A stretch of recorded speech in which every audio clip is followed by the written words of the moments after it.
மக்கள் மத்தியில் அதிமுக பொதுச் செயலாளர் எடப்பாடி பழனிசாமியின் செல்வாக்கு அதிகரித்திருக்கிறது என்கிற தகவல் ஒன்று வெளியாகியுள்ளது. அது மட்டுமின்றி பாஜக ஒரு திட்டம் தீட்டியுள்ளதாகவும் சில செய்திகள் வெளிவந்துள்ளது. அது குறித்து இந்த பதிவில் தெரிந்து கொள்ளலாம். மக்கள் மத்தியில் அதிமுக பொதுச் செயலாளர் எடப்பாடி செல்வாக்கு அதிகரிக்கும் நேரத்தில் பாஜக தரப்பில் கூட்டணி ஆட்சி என்ற வார்த்தையை கூறி சர்ச்சையை உருவாக்குவதாக விமர்சனங்கள் எழுந்துள்ளது. பாஜக திட்டமிட்டே மேற்கொண்டு வருவதாகவும் அரசியல் விமர்சகர்கள் கூறியிருக்கின்றனர். சட்டமன்ற தேர்தலையொட்டி அதிமுக பாஜக கூட்டணி அமைக்கப்பட்டுள்ளது. இந்த கூட்டணி அமைக்கப்பட்ட நாளிலிருந்தே பாஜக தரப்பில் கூட்டணி ஆட்சி என்று சொல்லப்பட்டு வருகிறது.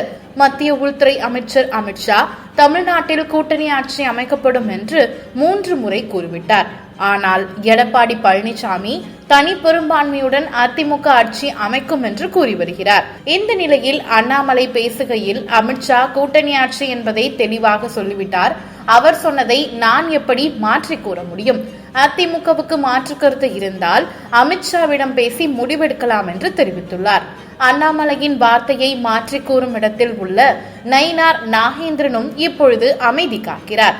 அதிமுக பொதுச் செயலாளர் எடப்பாடி மக்கள் சந்திப்பு பயணம் தொடங்கியதிலிருந்து அந்த கட்சிக்கு மக்கள் மத்தியிலான செல்வாக்கு அதிகரித்து வருகிறது. அதிமுகவின் வாக்கு வங்கி இன்னும் இருப்பதற்கு எடுத்துக்காட்டாக எடப்பாடி பழனிசாமியின் பேச்சை கேட்பதற்காகவும் அதிக அளவில் மக்களும் கூடி வருகின்றனர். இதன் மூலமாக திமுக விசஸ் அதிமுக என்று மாறி வருகிறது.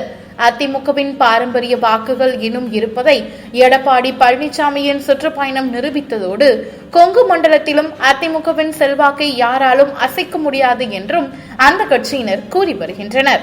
எடப்பாடி பழனிசாமி அவர்கள் மீது லைம்லைட் திரும்பும் போதெல்லாம் பாஜக தரப்பில் மீண்டும் மீண்டும் கூட்டணி ஆட்சி என்று கூறி வருகின்றனர். அது மட்டுமில்லாமல் மக்கள் சந்திப்பு பயணத்திலும் எடப்பாடி பலமான கூட்டணி அமைக்கப்படும் என பேசி வருவது பாஜகவின் குடைச்சல் சரியே என்று சொல்வதை போல் பார்க்கப்படுகிறது.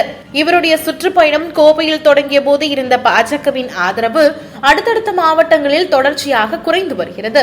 அதிமுகவை தொடர்ச்சியாக சீண்டும் பணிகளில் அண்ணாமலை ஒரு பக்கமும் இது தாம் அமைத்த கூட்டணி அல்ல என்று மீண்டும் மீண்டும் பேசி வருவது விவாத பொருளாக மாறியுள்ளது. அண்ணாமலையை வைத்து அதிமுகவுக்கு குடைச்சல் கொடுப்பதே பாஜகவின் திட்டமா என்ற கேள்வி எழுந்துள்ளது. ஏனென்றால் கூட்டணி அமைந்த பின்னரும் அதிமுகவுடனான கூட்டணி தனக்கு பிடிக்கவில்லை என்பதை அண்ணாமலை தொடர்ச்சியாக பதிவு செய்து கொண்டே இருக்கிறார். அதிமுக பாஜக கூட்டணி எந்த நேரத்தில் முறியும் என்ற பேச்சும் அரசியல் வட்டாரங்களில் தொடங்கியிருக்கிறது. இது குறித்த உங்களுடைய கருத்துக்களை மறக்காமல் கமெண்ட் செக்ஷனில் பதிவிடவும்.